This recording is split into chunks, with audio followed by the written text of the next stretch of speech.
So since the mission has come to an end, how do you feel it went overall? Do you think the mission was a success?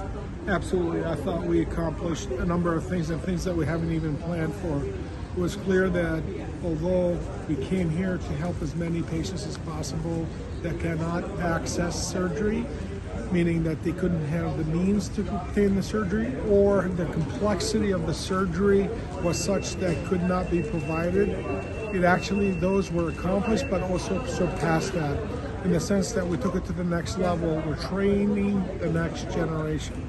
This is such a critical point for this organization, that we disrupt the current standard of care to elevate it so that we can help them decrease the complications, optimize outcomes, and at the same time provide more care, because the beds that are being consumed by patients with complications is not allowing other patients to obtain surgery that can benefit from it.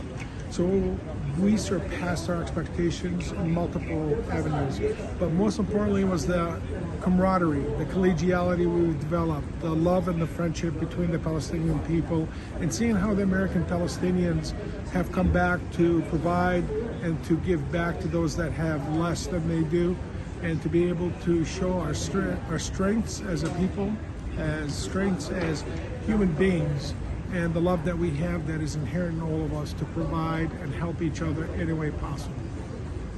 What's something that you did on this mission that you would do again in a future trip?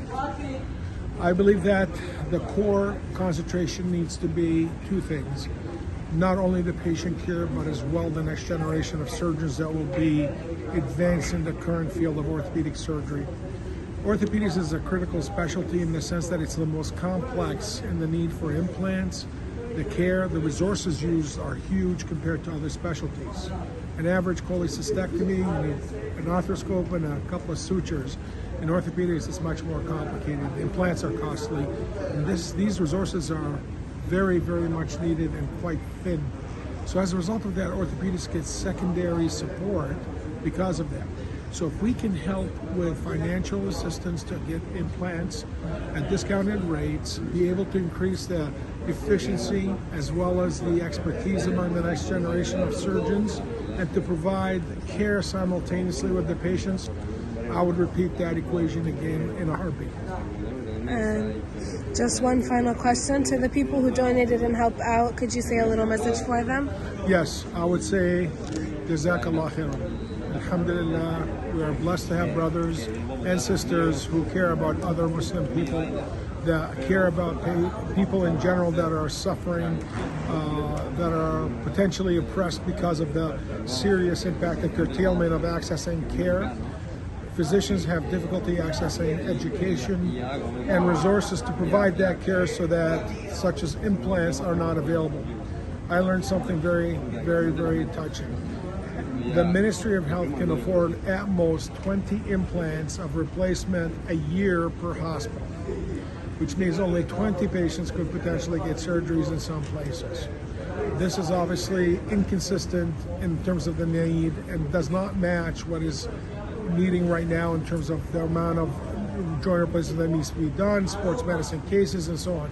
I'm told that the waiting list for joint replacement is somewhere between 3 to 5 years, and in Gaza it's possibly about 5 years. This combination is very, very overwhelming, but I believe we can overcome that by training the next generation of surgeons to provide that top care without any hesitation, and to be able to carry out the flag of orthopedics at the highest level of quality of care. I was very, very, very inspired by the current set of residents. They're motivated, they are committed, they're passionate about making advancements in their country, and they want to be educated about orthopedic surgery.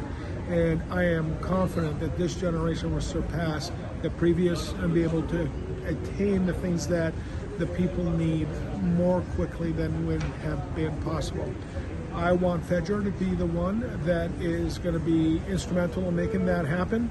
And without the supports of Riyadh Center, Ibrahim Center, the support of MCA, the supports of so many masajid and people and brothers across Michigan and Southeast Michigan and across the country that we see is unbelievable.